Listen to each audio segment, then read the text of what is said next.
O Trilhas da Democracia de hoje celebra a memória de um dos maiores líderes políticos da esquerda latino-americana nos últimos, pelo menos, 50 anos. Não, eu preciso me corrigir. Na verdade, o Trilhas da Democracia de hoje celebra a memória de um dos maiores líderes humanistas da história mundial. Nas palavras do filósofo Noam Chomsky, no livro Sobrevivendo ao Século XXI, abro aspas, ele é a figura política mais cativante e importante do mundo de hoje. A gente fala de José Alberto Mujica Cordano, o Pepe Mujica, ex-presidente do Uruguai, que nos deixou no último 13 de maio. Uma referência fundamental para todas as pessoas que, como nós, que participamos aqui hoje dessa celebração, dessa super live, vivemos a utopia de superar o capitalismo na e pela democracia. Feita essa brevíssima apresentação, eu gostaria de apresentar, se é necessário realmente apresentar, aqueles que estão presentes hoje nessa celebração. Pela ordem alfabética, professor Daniel Arão Reis, professor emérito e titular de História Contemporânea da Universidade Federal Fluminense. Salve, Daniel. Um prazer revê-lo mais uma vez. Prazer é meu. Obrigado pelo convite. Jean-Marc van der Waide, ex-presidente da União Nacional dos Estudantes nos anos de chumbo e ambientalista. Salve, Jean. Bom dia a todos. O professor... Diga, Jean. Não, só fiz uma solução. O professor e ex-reitor da Universidade de Brasília, José Geraldo de Souza Júnior. Professor, é um prazer enorme recebê-lo pela primeira vez aqui no Trilhas da Democracia nesse momento. Cumprimentos a todos aí. Viva Pepe Mujica! E por fim, o ex-prefeito de Porto Alegre, ex-governador do Rio Grande do Sul, ex-ministro da Justiça, da Educação, das Relações Institucionais, ex-presidente do Partido dos Trabalhadores, Tasso Genro. Salve, Tasso, é um prazer recebê-lo aqui. Bom, ainda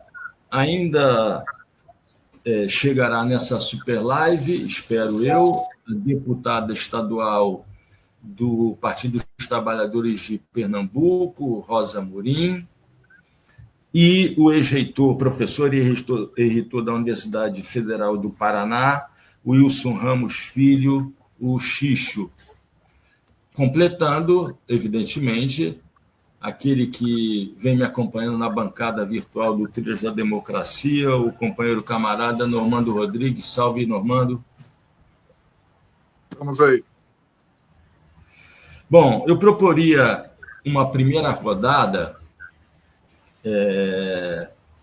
em que cada um de vocês destacaria e analisaria um momento dessa longa trajetória política do Pepe Mujica, da sua militância nos Tupamaros, a sua longuíssima prisão, no total 15 anos de reclusão, a sua entrada no movimento de participação popular dentro da Frente Ampla Uruguaia, a sua luta institucional como deputado, ministro da Agricultura, presidente da República, senador, até o seu recolhimento à chácara em Rincón del Cerro, zona rural de Montevidéu, e agora o seu adoecimento e a sua partida no último 13 de maio. Mantenhamos a ordem alfabética, por favor, Daniel. Muito bem, então, bom dia a todas e todos. desde que eu soube da morte do Mujica, né? Pensei naquela famosa saudação que faziam quando os reis morriam, né? Morreu o rei, vivo o rei. No caso, não há substitutos. Morreu o Mujica, que tristeza, vivo o Mujica, pelo legado que ele deixa e pelos exemplos que ele deu ao longo da sua trajetória.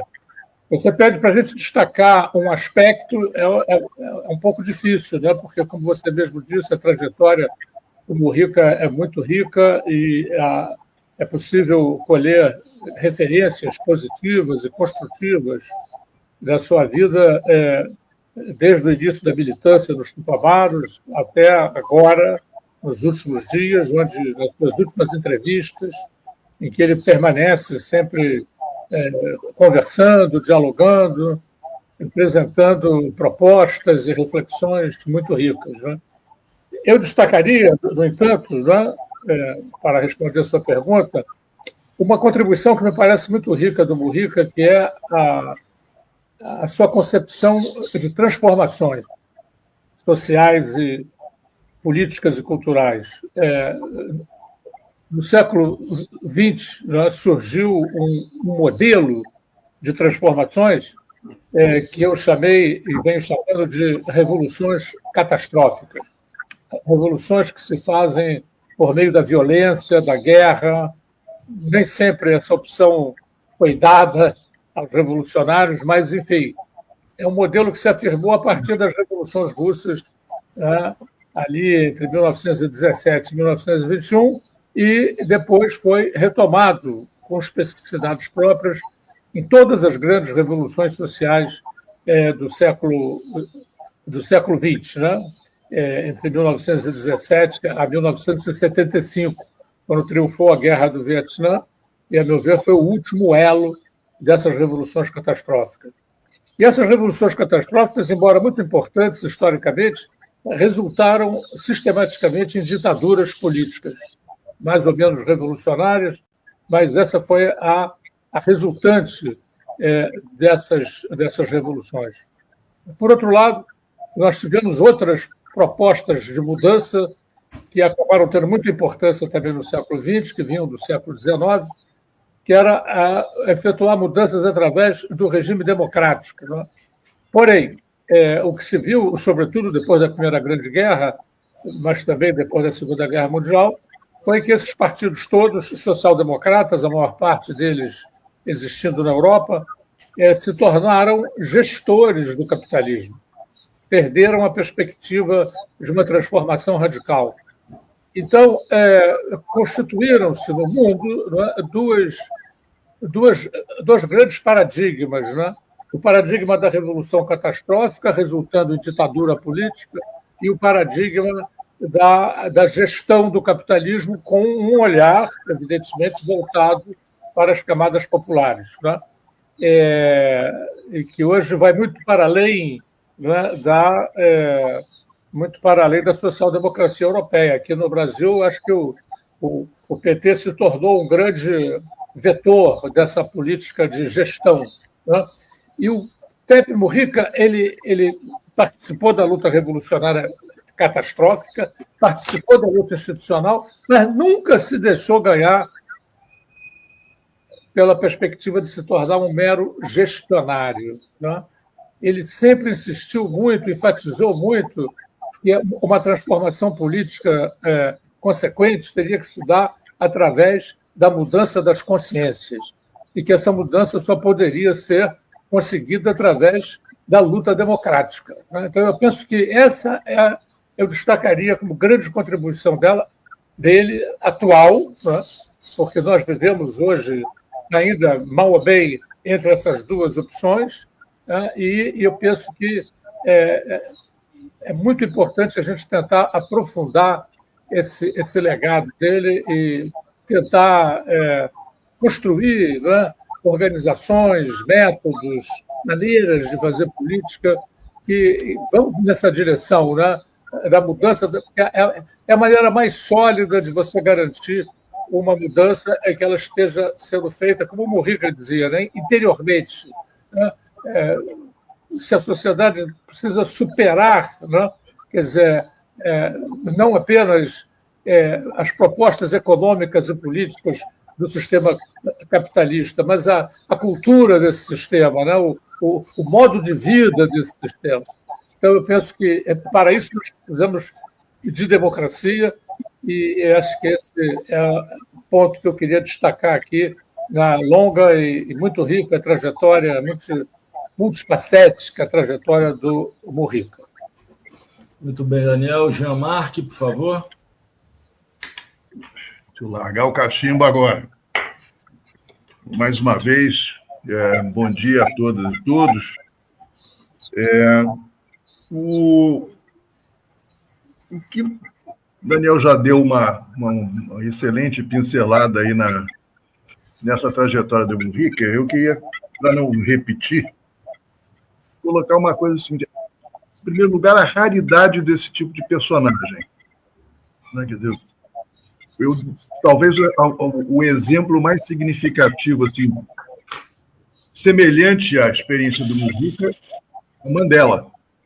Né? Você tem o mesmo tipo de experiência de vida, pois é o mesmo tipo de atitude frente à vida e frente à política que você pode encontrar. E é muito difícil achar outros. De modo que é extremamente importante a gente, ao olhar, quer dizer, a história desse personagem e empregá-la como um instrumento político também, quer dizer, de exemplo, é uma questão fundamental. Né? Temos que explorar muito bem esses exemplos fundamentais. O Mujica não se destaca particularmente como um teórico político, como um personagem que criou doutrinas. Ele, fundamentalmente, o que ele colocou foi um exemplo. A sua maneira de olhar, sobretudo a partir do processo pós-guerrilha, pós-Tupamaro, e a sua retomada da política já dentro do espaço democrático, a forma como ele se relaciona com a política, se relaciona com a vida, né, com a maneira de viver e com o olhar para a sociedade, é que eu acho que é a questão mais fundamental da contribuição dele. Ele fez isso cotidianamente, quer dizer, tanto na atividade política como na sua própria vida simples, né, quer dizer, que ele levou e teve, como uma pureza extraordinária em relação ao que normalmente ocorre nessas situações em que a tentação de você ser puxado para um novo status, inclusive glorificado e com uma série de vantagens que podem ser oferidas, que ele simplesmente recusou. Né? Com um exemplo, talvez assim, mais impactante, do Volkswagenzinho velho com o qual ele dirigia da sua finca até a sede da administração do governo do Uruguai. Eu acho que são desses exemplos de comportamento, de modo de se relacionar, eu acho que talvez uma das coisas mais fortes é que uma expressão que eu acho que é mais significativa em inglês, que nós vamos tentar trazer para os compassion. A tradução literal de compassion vai mais para piedade e compaixão, mas eu acho que o sentido no inglês é mais amplo, quer dizer, é o sentido que você se relaciona humanamente com as pessoas e com a política e com o viver. Né? E contemplando, quer dizer, inclusive, as diferenças, de uma forma essencial do comportamento dele, aceitando e discutindo as diferenças, tentando convencer em vez de vencer. Eu acho que é um elemento chave dessa mensagem que ele deixa para a gente. Pode significar tolerância, mas, ao mesmo tempo, a vontade de mudar as coisas, através do elemento de convencimento. Agora, eu acho que um dos elementos-chave de tudo isso é a forma de imaginar qual seria a boa vida, o bem-viver, né, que é uma expressão que foi recuperada dos movimentos indígenas da América Latina e que se transformou quase como um programa. Né? Como é que você vê o seu cotidiano? O que é o bem e o que é o bom, o que nós deveríamos desejar como modo de vida, né? E nisso ele tem a sua diante, não sei se sequer se ele tinha uma reflexão exatamente sobre isso, mas o futuro nos impõe, para além de uma opção simplesmente, digamos, de pessoal. Então, para a sociedade, você reformar a maneira com a qual a gente vê o que é desejável, o que nos traz felicidade, né? O Bertinho falava uma vez num debate há muitíssimos anos atrás que ele procurava um indicador que permitisse, em vez de você usar felicidade como um indicativo digamos, de avaliação do que é o positivo. E isso, reformar a maneira como a gente vê a vida, a sociedade, a nossa inserção dentro da economia, é uma questão absolutamente essencial, porque o mundo não comporta manter esse padrão colocado pelo capitalismo, que é a busca de acumulação material permanente e expansiva todo o tempo. O princípio básico do capitalismo, e que é adotado intuitivamente ou instintivamente por todos nós, é acumular, quer dizer, ter cada vez mais bens, cada vez mais prazeres que têm um determinado tipo de conteúdo energético e material, etc., que o mundo não comporta. Quer dizer, nós temos que, de fato, reformar. Eu acho que ele coloca nisso uma visão importante, através do exemplo, para uma coisa muito mais geral, que é a necessidade de reformar. Primeiro, superar o capitalismo, e você não pode superar o capitalismo para uma outra coisa, simplesmente, onde você tem uma distribuição diferente intermediada pelo Estado. Tem que pensar um outro modo de consumir, uma outra visão do que é de alegria, o prazer e a felicidade. Eu acho que esse talvez seja o elemento que, para mim, ficou como o mais significativo para os exemplos que o Vig tinha para dar. Obrigado, Jean. Professor José Geraldo, por favor. Então, renovo os cumprimentos desta ilustre bancada e vou pela trilha que Daniel e Jean-Marc já abriram ao recuperar da trajetória do presidente Pepe Mujica, né, este legado, né, que, de certo modo, caracteriza toda a sua vida coerente, a sua vida inscrita nos fundamentos éticos da simplicidade e da solidariedade, né?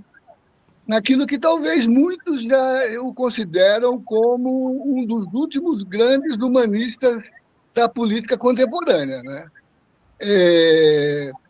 De 13 de maio para cá, me impressionou profundamente esse impacto da morte do Mujica, que já era esperada, porque ele vinha num quadro de adoecimento, né, irreversível, mas ainda assim com uma forma muito afetiva, amorosa, de se solidarizar com essa personagem, né? Que ganhou uma dimensão altamente humanizadora, altamente presente entre nós, né? E me chamou a atenção também, de 13 de maio para cá, a circulação forte de... Professor, sim? O seu áudio baixou de repente.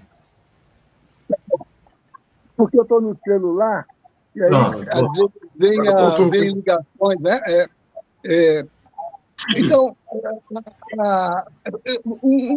uma coletânea de grandes frases de Mujica que dão a medida do que ele impregnou no nosso imaginário sobre aquilo que Jean dizia a sua exemplaridade de vida, né? frases de sua subjetividade, ser livre é gastar a maior quantidade de tempo da nossa vida naquilo que gostamos de fazer. É ele, né, nessa simplicidade do Fusquinha, da sua chácara, da doação de seus rendimentos, quase 90% para apoiar causas de solidariedade, né? A frase de grande convocação social: o mundo clama por mudanças e as mudanças não virão dos poderosos, mas sim das grandes maiorias, né? Uma antologia de grandes referências que formam aquilo que é o fundamento do que representava em Mujica, né? Não só o dizer, mas também o fazer, né? Como dizia Paulo Freire, né? A relação íntima entre o que a gente diz e o que a gente faz, né? E, portanto, exemplo de integridade e coerência, como Daniel e Jean destacaram, né? Nessa representatividade simbólica da simplicidade, da honestidade, da coerência pessoal, né? Acho que isso é muito importante em Mujica e aquilo que representou o autorreconhecimento que ele tem nacional e internacional, que veio da morte, veio da vida, né? E traduzido em filmes, em grandes reportagens, grandes depoimentos, de Barack Obama a Bernie Sanders, passando pelo presidente Lula, por tantos que representaram a sua própria vida naquilo que é o modelo de Mujica. Era valioso para essas pessoas estarem a seu lado, estarem junto com ele, se verem acolhidas por ele. Isso falava bem deles, porque estavam próximos de Mujica. Mas essa condição de personalidade e compromisso com o mundo, né, é uma característica até desse percurso. Ele é o presidente e o político que é filósofo, enquanto também é camponês. Ele é um guerrilheiro que se transformou num pacificador. Ele é um político que recusou as benesses do poder, né? E colocou a sua atuação a serviço de causas comuns acima de interesses egoístas, né? E ele é aquilo que ele verbalizou globalmente, né? Como uma pessoa com fala acolhida nos grandes fóruns da ONU, da cúpula do Rio+20, em todos os espaços globais em que ele atuou, exatamente trazendo essa perspectiva de se constituir uma voz latino-americana, crítica e alternativa. Não é rendido ao status quo, nem aos modelos. Um pensamento crítico e alternativo, e Jean lembrou, né, o fez o porta-voz dessa visão do bem viver, que é tão originário do nosso território, no nosso espaço geopolítico, mas que também pode ser um projeto de sociedade, né, que represente salvaguardar aquilo que nunca morre, que é o pensamento crítico de transformação, o que denomina propriamente o sentido utópico da nossa existência, né? A utopia não como uma abstração de sair mais otimisticamente das condições que a gente vive, mas de escrever nessa atuação como vontade política, né, os pressupostos de mudar o mundo, de transformar o mundo, né? Então, a utopia como um eixo mobilizador da nossa capacidade de agir e não se conformar com a realidade alienadora, desumanizadora do mundo, que, por conta dessas estruturas econômicas, o capitalismo ainda muito vigente, né, modifica a existência, desumaniza.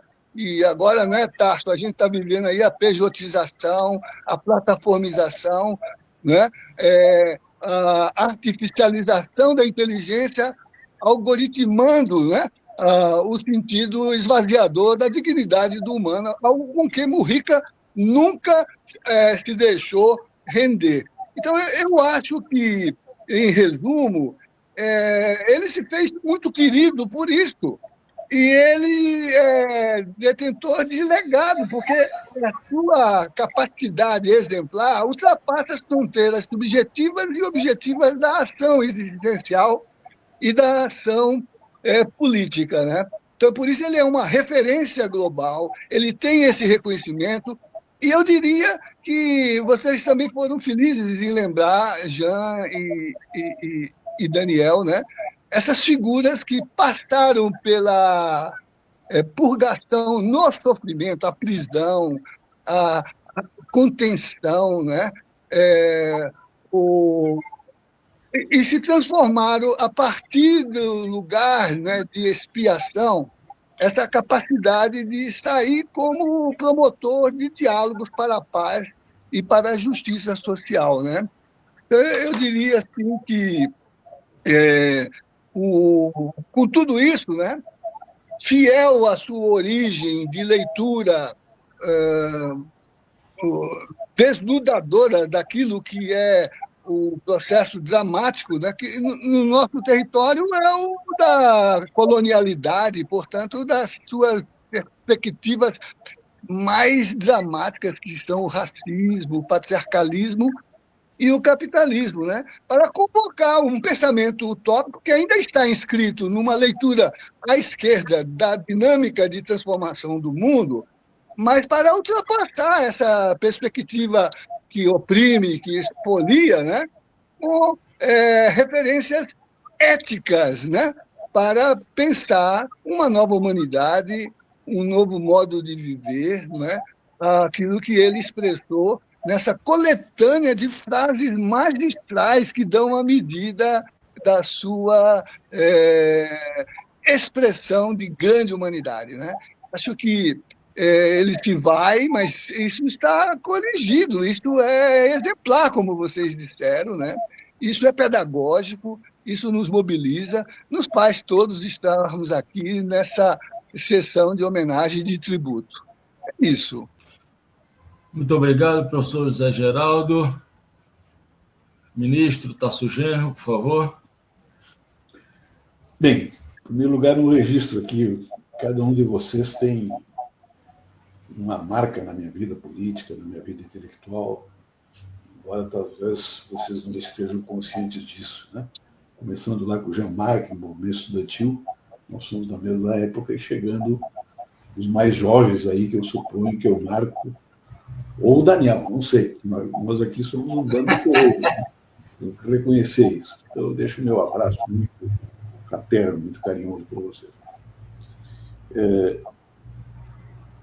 Eu acho que tem que apanhar o fenômeno do Mujica, não só a partir das colocações excelentes que vocês fizeram, mas dentro de um contexto histórico específico, né, que eu vou tentar pontuar aqui rapidamente, para ressaltar, a partir da figura humana extraordinária, que é modelar, exemplar, paradigmática, né, hoje para a esquerda mundial, cercado por determinadas contingências, né?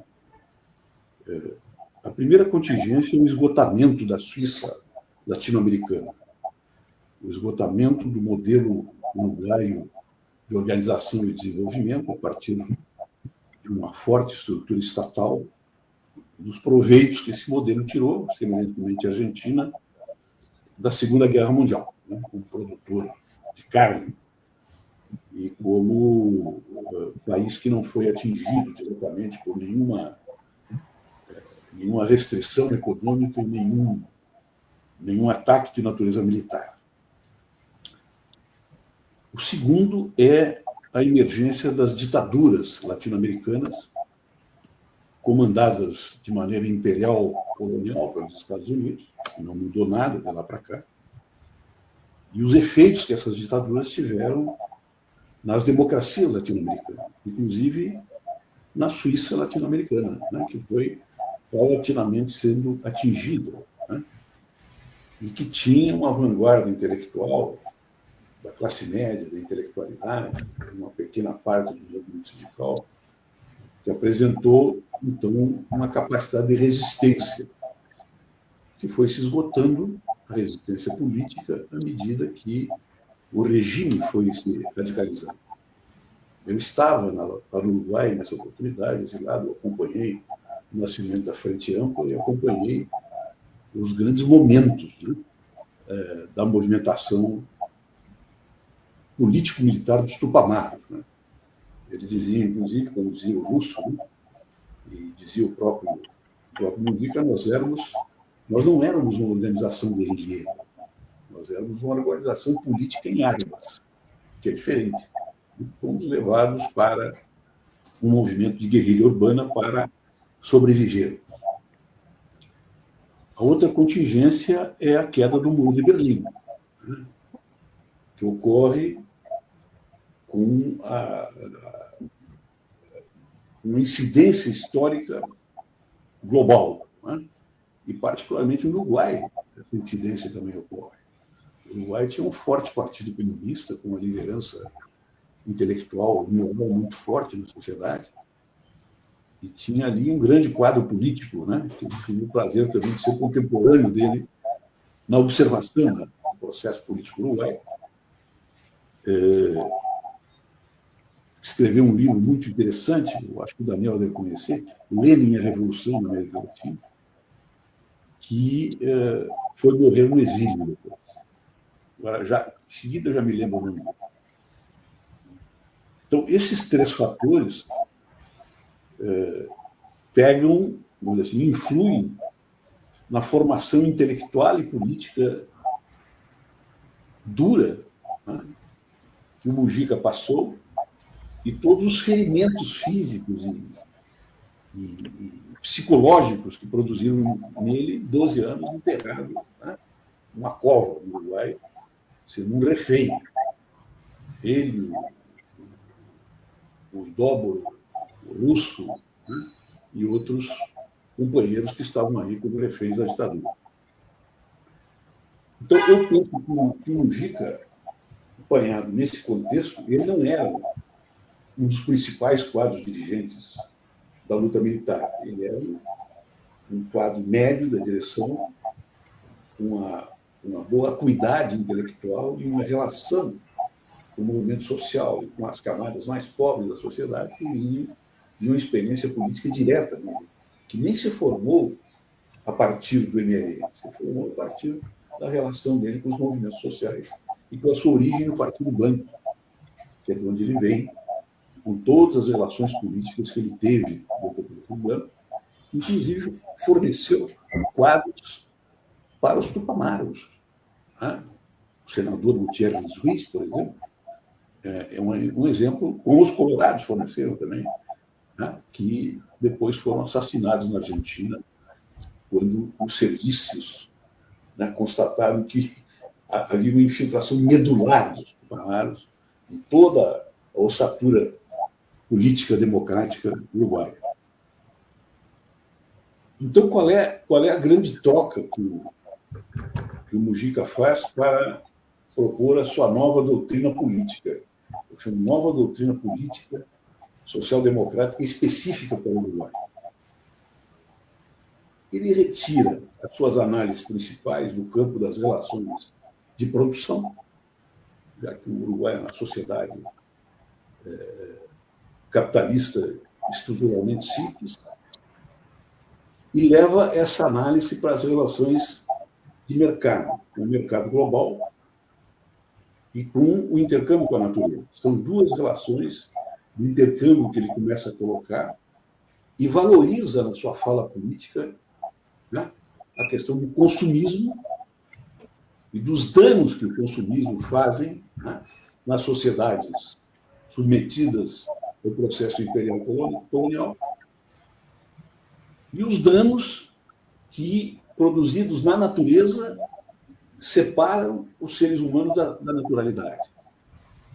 Então, esse duplo intercâmbio que ele observa, o intercâmbio do mercado e o intercâmbio com a natureza, vão formando uma nova doutrina social-democrática pela esquerda, onde ele interpõe um direito fundamental das pessoas, sem discutir as relações de produção do Uruguai, não é isso que ele discutiu ao longo da sua vida. Quais são as possibilidades das pessoas terem uma vida feliz nesse contexto? E nesse movimento ele consegue uma comunicação estrutural com a sociedade uruguaia. Vocês devem ter observado pela televisão os depoimentos que foram colhendo nas ruas. Né? Tem até um depoimento que o cara diz: eu sou um cara de direita, eu não gosto do comunismo, mas o Mujica é o cara que me fala alguma coisa. E por isso eu estou, né, dolorosamente atingido com a sua morte, diz o cidadão. Isso é um fenômeno tipicamente uruguaio, né, que, inclusive, acompanha a vida de uma parte da direção do MLN. A direção do MLN tinha quadros comunistas, né, como o Indóbolo, né, e tinha quadros que não eram comunistas. Né? O Russo também participou do movimento comunista, o Rosenkopf, né? Mas uma grande parte deles eram arquitetos radicais, democráticos, nacionalistas, né? Integravam a cultura nacional popular democrática que veio lá, né, no começo do século passado, quando o Uruguai foi um país que estruturou uma educação pública, né, a melhor da América Latina, a partir do começo do século, dos eméritos presidentes do batismo, que não foram, né, obstados pelos brancos.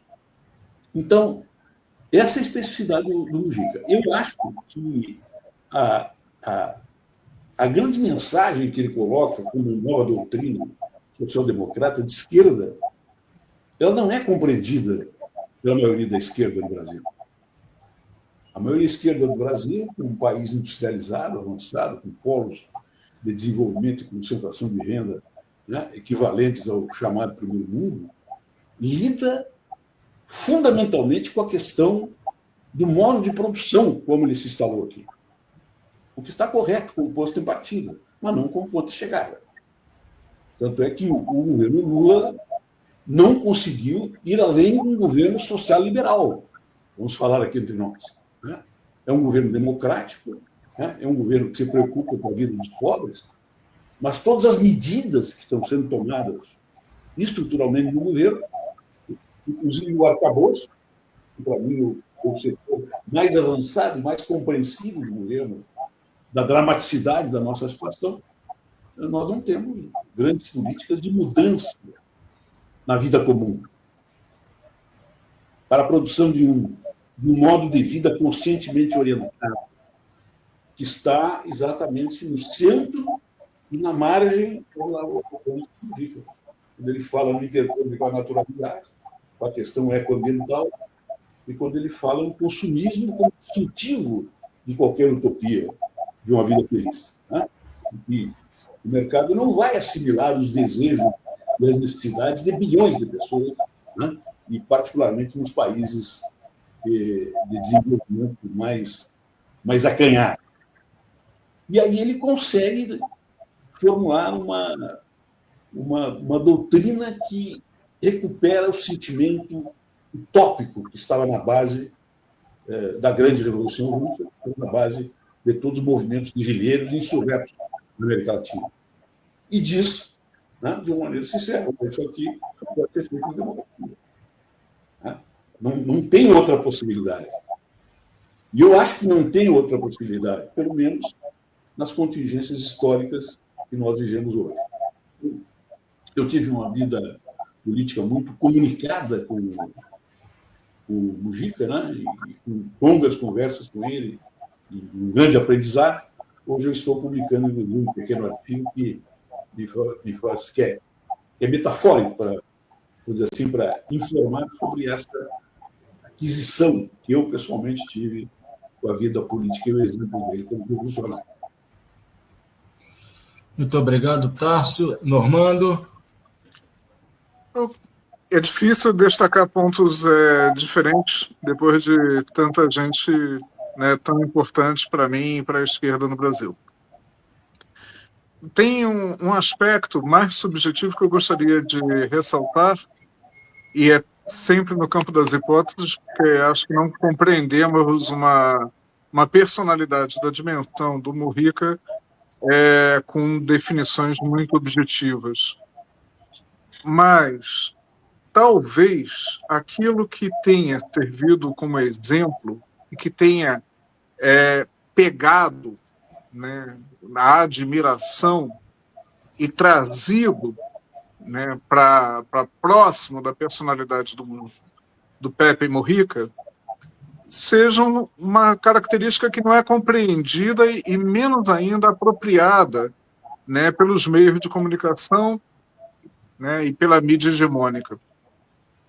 Então começo para falar pelo que talvez Pepe Mujica nunca tenha sido, o que me parece que é aquilo que o capital quer vender da sua imagem nesse momento. Primeiro, tem uma apropriação de que ser de esquerda ou ser comunista é ser franciscano.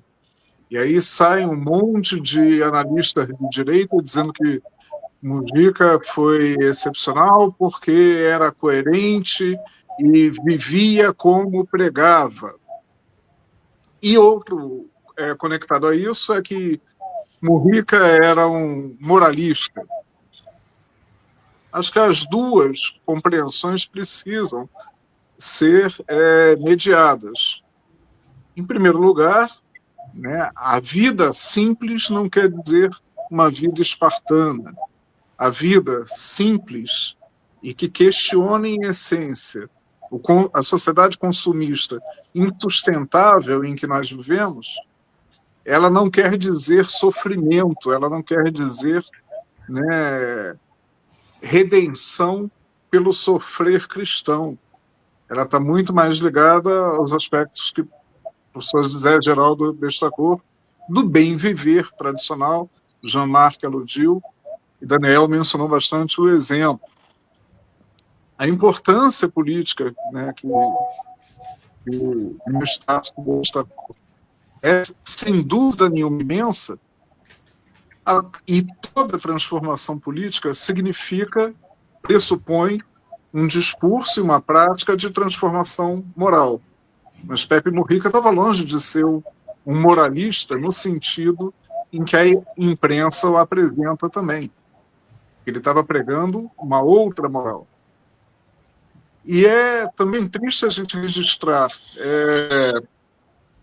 uma frase dele no fim da vida, que é bastante significativa, que é: muitos visitam a minha finca, muitos admiram o meu modo de ver, recebo jornalistas do mundo todo, mas ninguém segue o meu exemplo. O que talvez torne necessária uma reflexão nossa de até que ponto a educação, por exemplo, e uma educação educadora, né, é funcional e ainda é eficaz na sociedade do consumo imediato e do TikTok e das mensagens de 20 segundos e das Carla de Tone presidindo a CCJ da Câmara. Né? Enfim, talvez Mujica tenha aberto muitos caminhos, né? Mas ainda estamos longe de explorar a todos e estamos longe de conseguir reproduzir.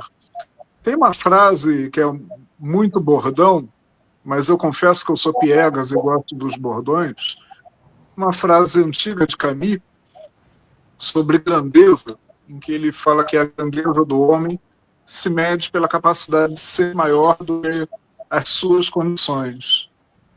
Talvez a grandeza de Pepe Mujica tenha sido demonstrar a grandeza da vida dentro dessas condições e do potencial transformador dessa vida simples. Acho que a gente tem muito a aprender e muito a explorar, muito mais a explorar ainda nessas trilhas que foram abertas. Muito bem. Antes de começar a segunda rodada, eu só queria dizer que há um aspecto da biografia recente do Mujica que me atrai muito a atenção. Como é que a figura de um avô atraía tanto a atenção da juventude? Por que os jovens gostavam tanto da figura do Mujica? E eu não tenho a consciência de que determinadas atitudes práticas, enquanto governante, mas depois que sai da presidência da República, ajudam a entender essa razão. Primeiro, dentro de um campo de esquerda que ainda tem muito de preconceito em relação à comunidade LGBT, ao uso da maconha, Mujica conseguiu estabelecer relações de aprovação a partir das suas políticas, das políticas que foram implementadas com a comunidade LGBT e com usuários de maconha. Isso é uma primeira questão. A segunda, eu acho que vocês tocaram cada um da sua forma nisso que eu vou dizer agora, mas eu acho que ficou faltando usar a expressão, que é uma expressão muito perigosa, mas que me parece ser central nessas reflexões, digamos, mais recentes do Mujica. Na verdade, Mujica defendia uma política de austeridade, não no sentido, evidentemente, neoliberal das políticas macroeconômicas monetaristas. Ele sabia muito bem que esse ideal de austeridade se choca com um consumismo desenfreado, com o ideal materialista de acumulação e com a ideia de que se formou uma juventude que vive a distopia do consumo desenfreado que vai levar à catástrofe ambiental e o aprofundamento das mazelas sociais e da desigualdade social.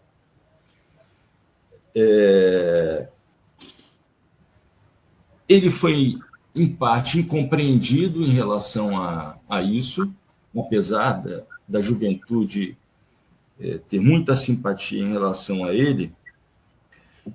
E Jean-Marc falou de Mandela, né? Da proximidade da figura emblemática de Mujica com a vida de Mandela, o sofrimento da prisão, a superação do que ele passou na prisão, né? E como ele se alargou para além de determinados setores que eram do Congresso Nacional Africano na África do Sul, né? E eu não poderia deixar de dizer que existe uma figura política que, assim como Mujica, ainda nos anos final dos anos 70, início dos anos 80, começou a fazer uma elaboração exatamente sobre essa política de austeridade no campo comunista. E igualmente foi mal compreendido, igualmente teve a repulsa de determinados setores do campo de esquerda. Eu estou falando de um dos políticos que mais me influenciou, eu estou falando de Enrico Berlinguer, quando, na passagem dos anos 70 para os anos 80, exatamente nos últimos 4 anos da sua vida, fazia crítica à sociedade de consumo gerada pelo estado de bem-estar social, né?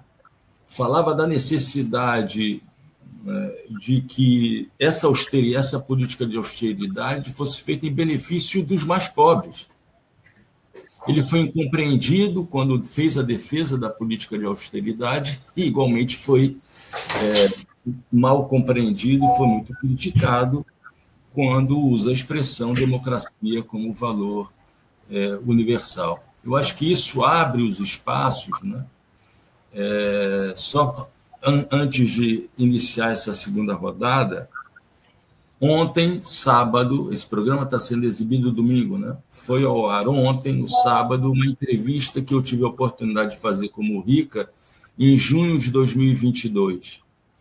E ao final dessa entrevista, meio sem graça, eu pedi ao Mujica se ele poderia gravar uma mensagem para o meu filho, que tem o nome de Henrico, não por coincidência, uma mensagem para esse meu filho de 5 anos.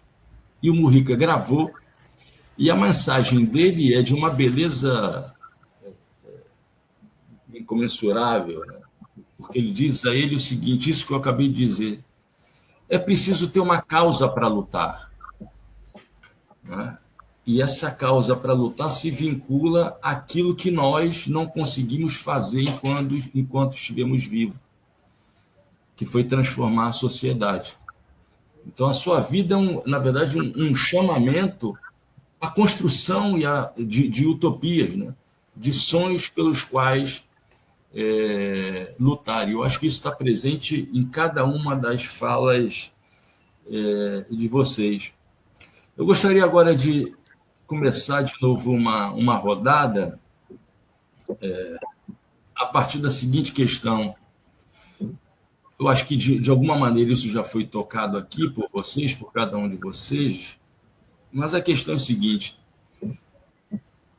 Mujica nos deixou, só que o projeto democrático, projeto de superação capitalista, a fim de que se evite uma catástrofe ambiental, social, continua de pé. O que da experiência de Mujica nós podemos incorporar no sentido de dar início a um novo ciclo de lutas democráticas e de superação do capitalismo? Por favor, Daniel. Bem, eu gostei muito dessas primeiras intervenções. Acho que a gente abriu um quadro muito, muito completo das referências que marcaram a vida do Mujica, cada um a seu modo explorou aí essas referências. É uma vida, como eu disse na primeira intervenção, uma vida muito rica, né? Uma vida multifacética, quer dizer, muitos ângulos através dos quais a gente pode abordá-lo, e da mesma maneira os seus legados, né?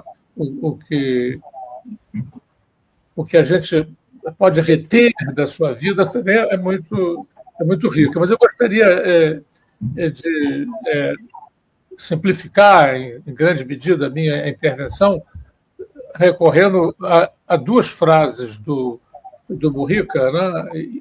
Iniciar minha intervenção com uma frase e vou terminar com outra, né? Que são frases que estavam nas camisetas ontem, no início, né, do desfile, do funeral lá do Mujica.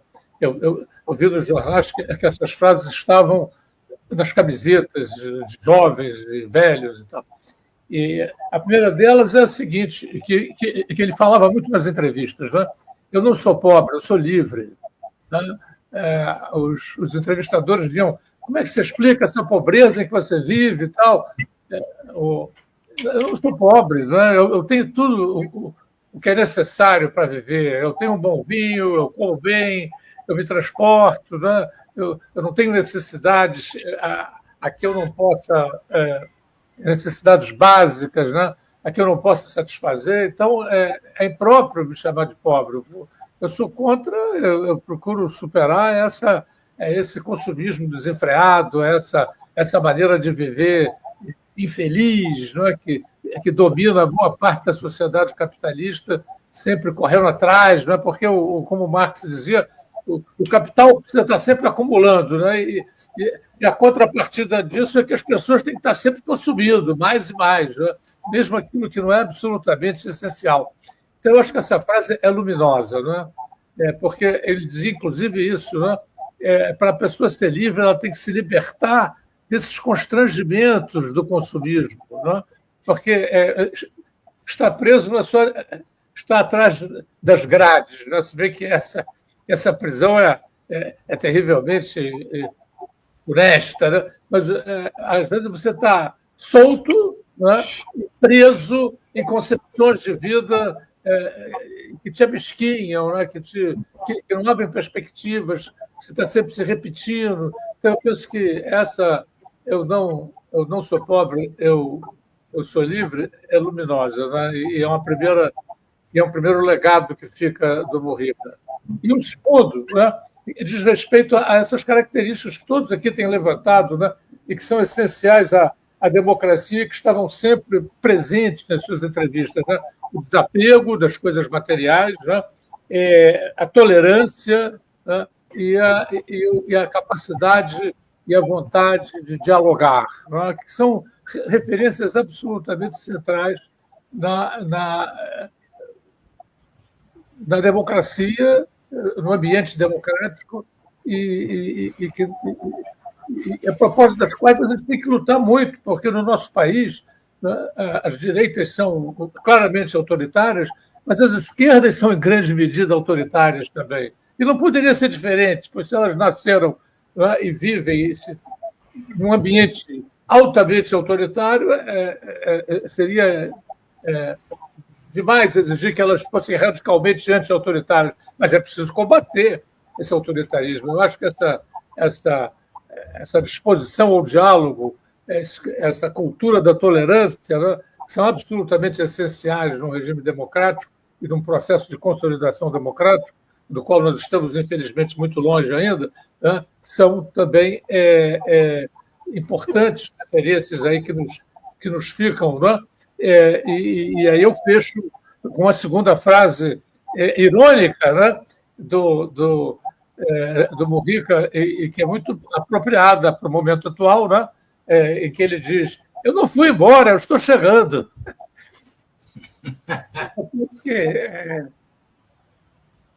É uma referência, né? Ele desapareceu, né? Ele se encantou, como dizem os indígenas, porém, essa garra que ele demonstrou e todos esses princípios pelos quais ele lutou estão entre nós. Né? Então, a gente não pode dizer não que ele está chegando. Né? Ele está conosco. Era isso. Jean, deixa eu ver, acaba de entrar a deputada estadual Rosa Amorim. Bom, acho que ela ainda está conectando. Bom, eu te passo a palavra já, por favor. Olha, eu acho que tem uma coisa importante dessa história do Mujica, que é bastante destacada, então, nos comentários, é que ele é herdeiro de um período longo da história não só movimentos transformadores da América Latina, mas no mundo inteiro, que se baseou fundamentalmente no dogma da violência como elemento de transformação. Né? Isso aí resultou, quer dizer, num movimento revolucionário derrotado, do qual ele tirou ensinamentos, então leva a uma ruptura a esse dogma, né? A busca do convencer em vez de você vencer, você dominar pela força, né? Quer dizer, você transformar pela brutalidade, pela violência dos processos. Eu fui educado politicamente com essas frases, né, do Mao Tse-tung, violência parteira da história, o Lenin, etc, etc. Agora, a segunda coisa aqui, no qual todos nós fomos herdeiros, nós éramos uma esquerda, todos nós, no mundo inteiro, que olhava os processos de transformação com um sentido mais ou menos caricaturando. Nós queremos transformar a sociedade de tal forma que todo mundo possa ter acesso àquilo que são os bens e os prazeres e as vantagens que hoje em dia as classes dominantes têm. E isso aí domina plenamente, quer dizer, os nossos processos de tal maneira que persiste, mesmo quando existe uma mudança de regime, mudança de poder, uma tentativa de você levar, você colocar a sociedade de consumo de capitalismo ao alcance de todos. Essa ruptura é uma ruptura fundamental no Mujica. Essa ideia que todos colocaram, que o Daniel sintetizou com essa frase: eu não sou pobre porque eu sou livre, quer dizer, eu não tenho desejos para além daquilo que são coisas fundamentais realmente da vida. Então, acho que e aí tem uma discussão terminológica, que é o seguinte: austeridade, quer dizer, em geral, a leitura da austeridade é o seguinte: todo mundo vai sofrer. Né? Então, pelo menos no capitalismo, sofrem os mais pobres. E, na verdade, o projeto essencial não é necessariamente austero ou espartano. Eu acho que ele é essencialista. Quer dizer, tem que buscar aquilo que são os elementos essenciais para o da vida, quer dizer, e do prazer, da felicidade. E isso não é o consumismo, isso aí não é acumular mais e mais bens, né? Aquele negócio, quanto mais você acumula, mais você deseja outro. Isso faz parte da lógica, né, do ciclo vicioso do capitalismo.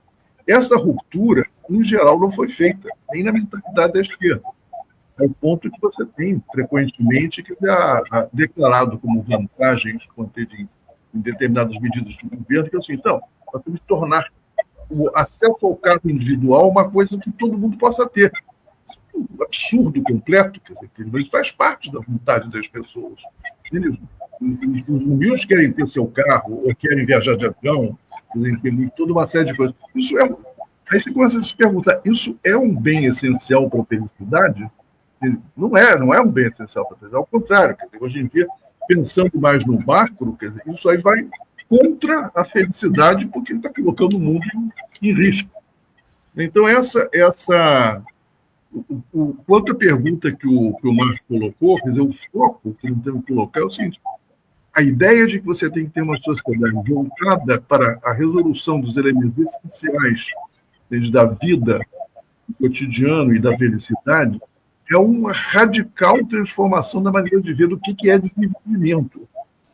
Então, e nós temos que trabalhar, olhando para o futuro, para um mundo que está numa crise, a caminho de uma crise catastrófica, que pode simplesmente acabar com a humanidade, pode acabar até com a vida em geral no planeta, e pensar assim, o que realmente é importante fazer. O que é importante a pessoa ter, quer dizer, acesso a quê? Então, você tem bens materiais essenciais, é claro, você tem uma série de bens que não são materiais e que são, digamos, chamemos de subjetivos, que tem a ver com cultura, tem a ver com alegria, com divertimento, que não são coisas que necessariamente exigem uma apropriação de bens materiais significativa. Nós temos que pensar num futuro que vai ser um futuro em que o consumo energético vai ter que ser derrubado, né? Vai ter que ser diminuído, não é compatível com a sobrevivência da humanidade, você manter o nível de consumo energético crescente que nós temos, nem aquilo que nós temos hoje.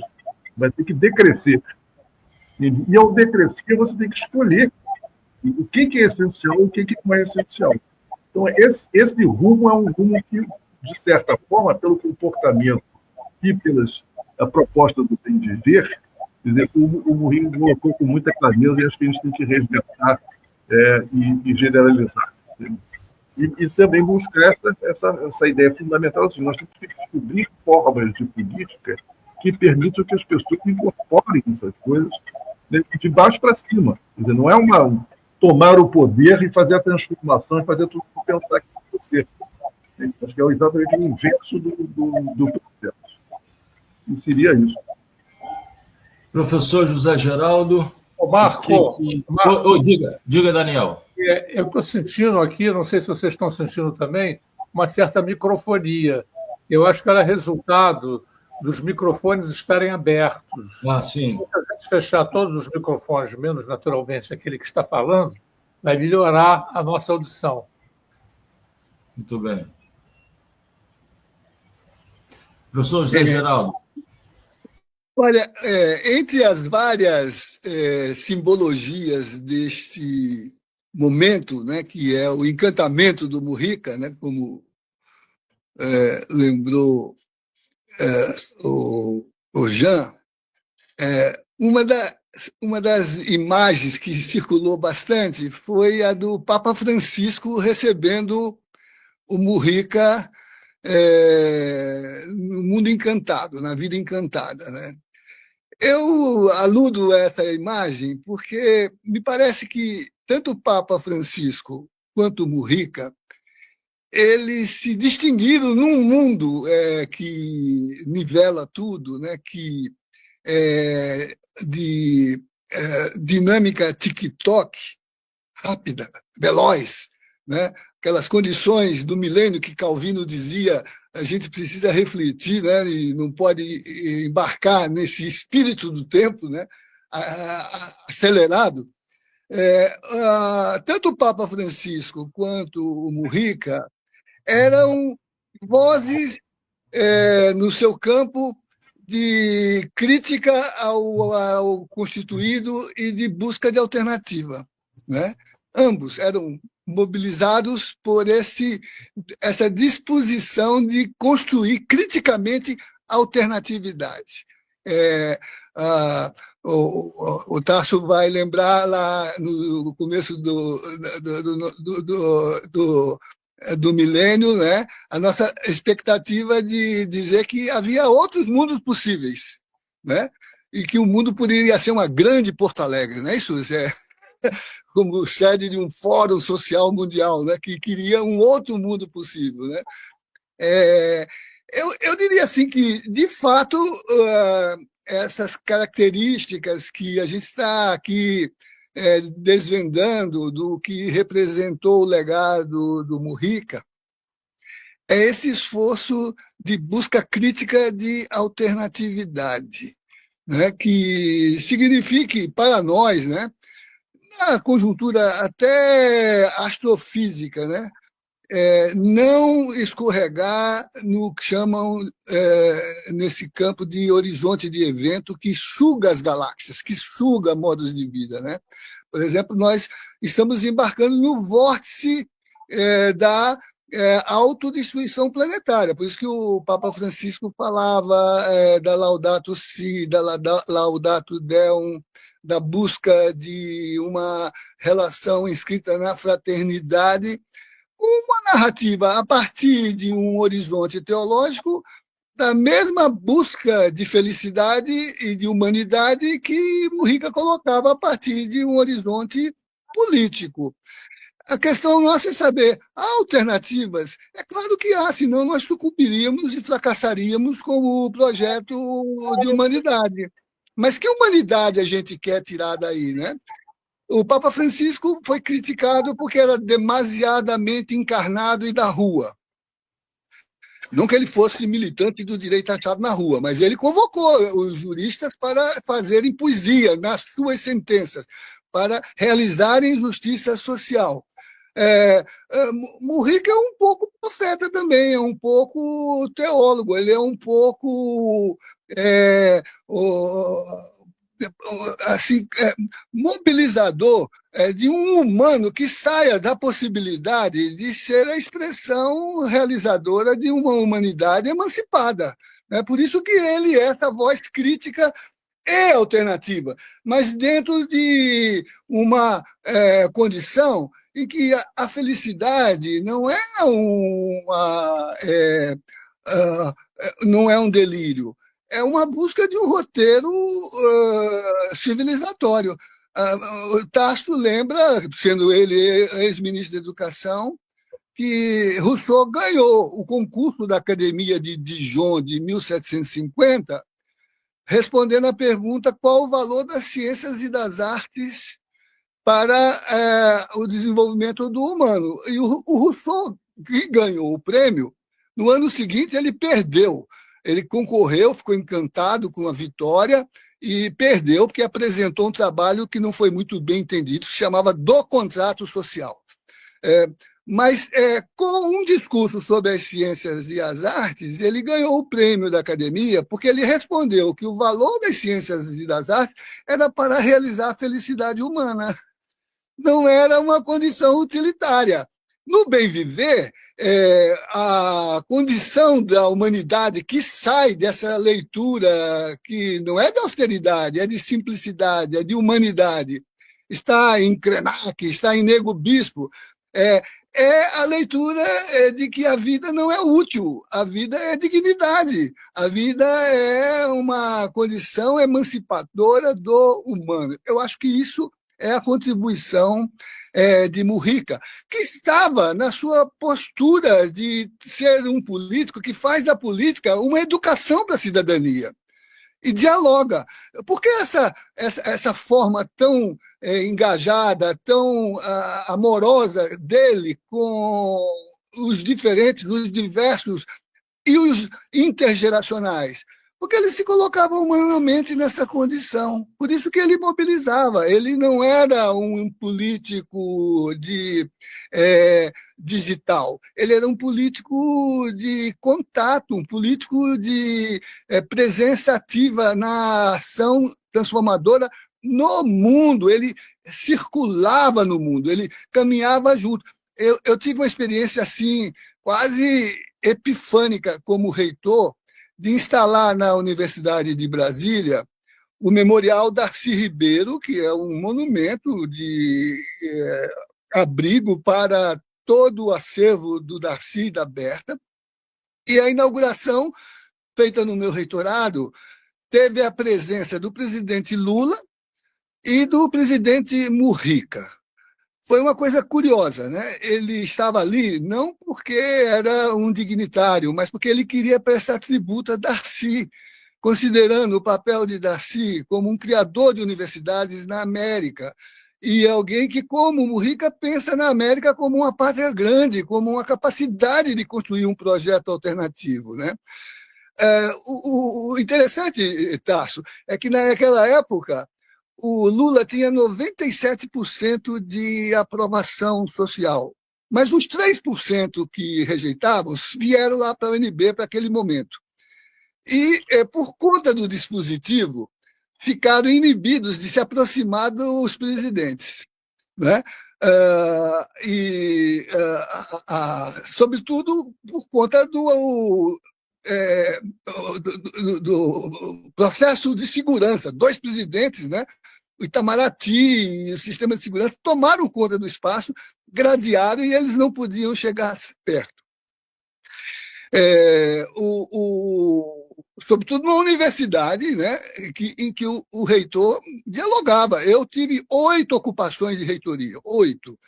Dialoguei todas, politizei todas, não criminalizei nenhuma, compartilhei o espaço da reitoria com os insurgentes e construímos a implementação do Reúne, então, a expansão e a reestruturação das universidades no horizonte, Tasso, da reforma universitária que você promoveu como ministro e que trazia essas categorias que o Mujica defende, que é de diálogo de saberes, de inclusão pelas políticas afirmativas, de reconfiguração dos currículos para conceber o modo de ler o mundo, que não caísse, sobretudo entre nós, nas incidências do patriarcalismo, do patrimonialismo e do capitalismo. Bem, na mobilização estudantil ali, ninguém dava conta de conter aquele grupo insurgente, né?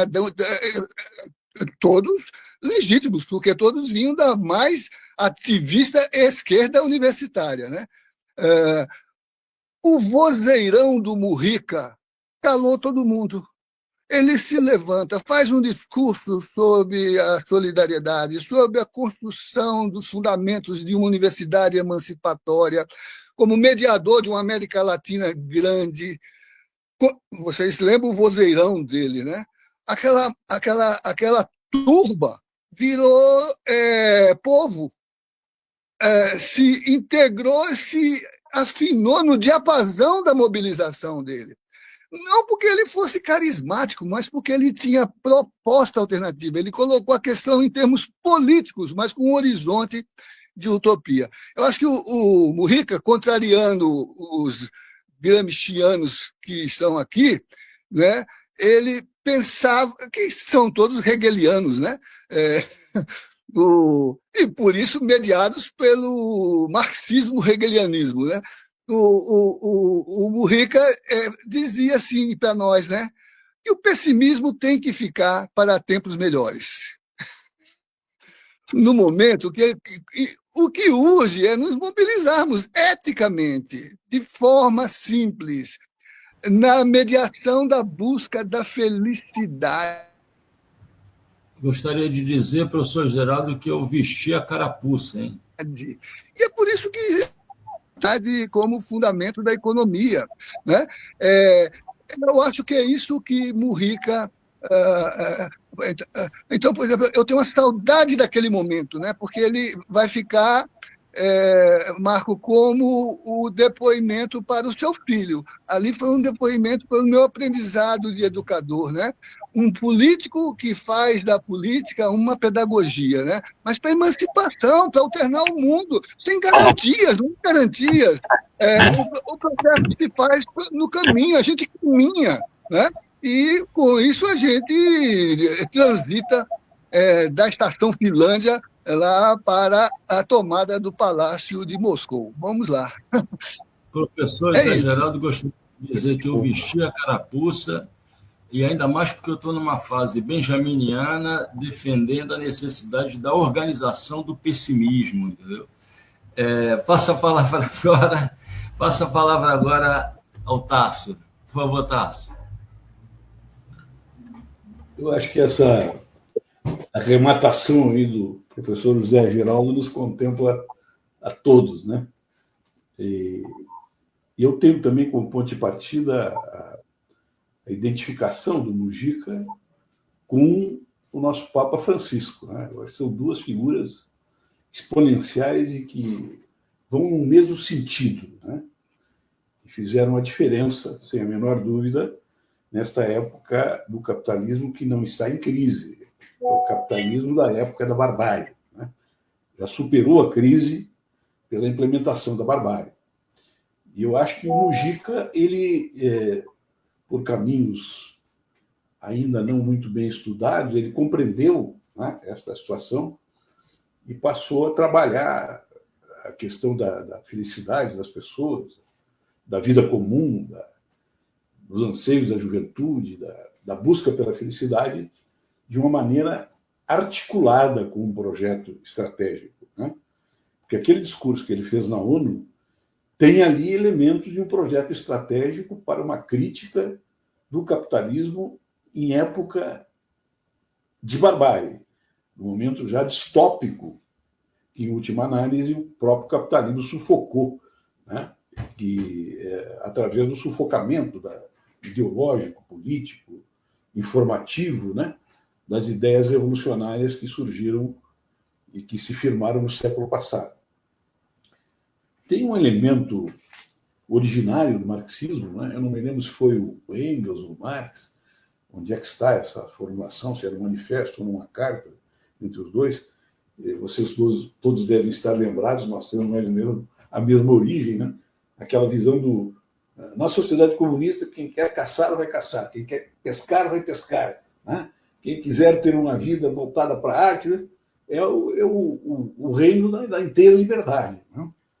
Depois de supressão das necessidades. É assim que era formulada a ideia comunista de vida comum, né?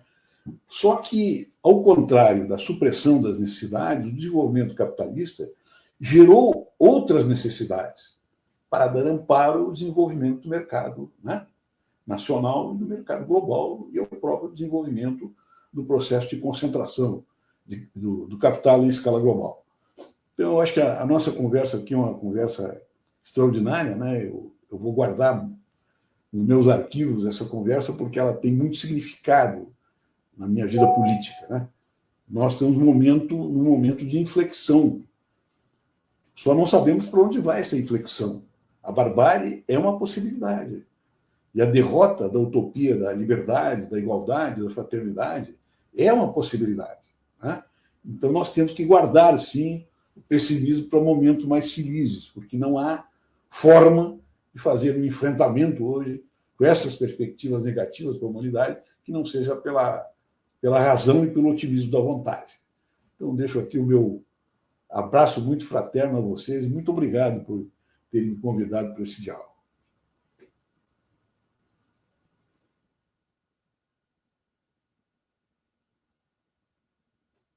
Normando, a gente está se encaminhando para o final, faltam 9 minutos.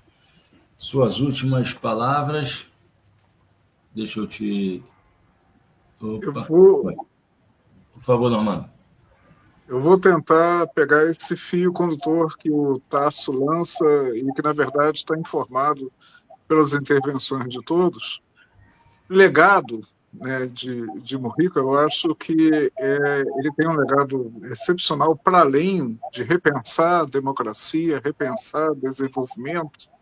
Tem uma coisa muito, muito básica, porque nos anos da hegemonia neoliberal, né, utopia virou palavrão, virou pejorativo, virou uma coisa menor. Né? Você vai pensar em utopia e temos o pragmatismo imediato da gestão do sistema. Se vamos realizar justiça social, tem que ser dentro do sistema.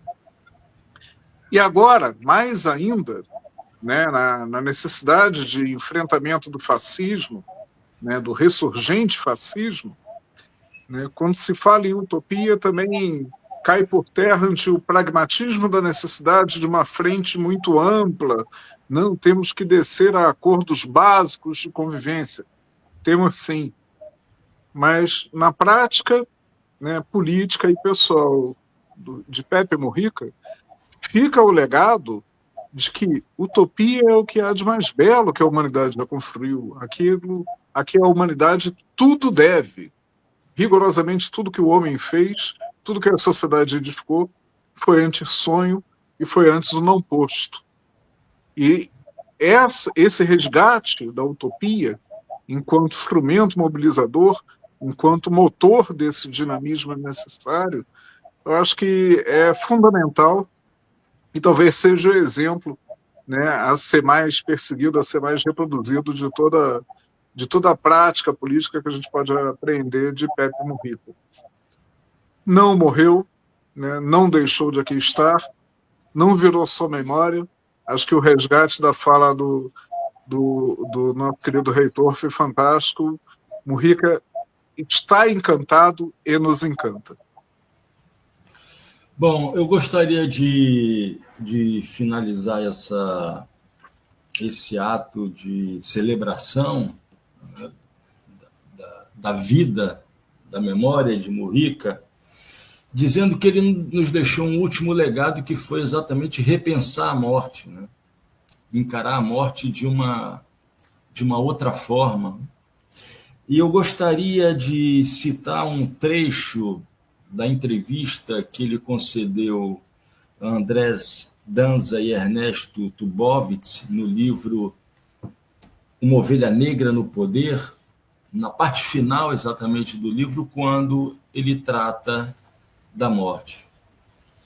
Então, os autores, abro aspas, né, os entrevistadores dizem: o tempo serviu para Mujica compreender que ninguém é tão importante como acredita, nem consegue realizar sequer uma parte do que se propõe. Os anos bem vividos geram a sabedoria do cansaço e uma espécie de humildade estratégica.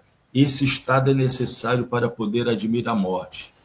E aí sim diz Mujica: há pessoas que não conseguem admiti-la e morrem infelizes. É horrível. É uma regra fundamental da natureza e é preciso aceitá-la.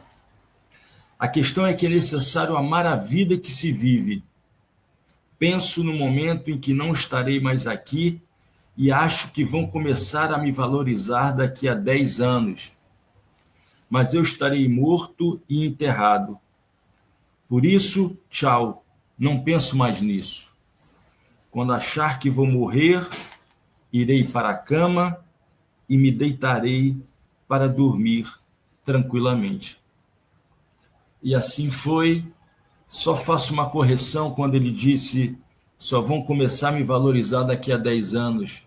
Na verdade, há muito tempo ele é valorizado, e essa esse ato de celebração aqui é apenas um testemunho do valor que ele tinha e de como ele foi valorizado no decorrer da sua vida.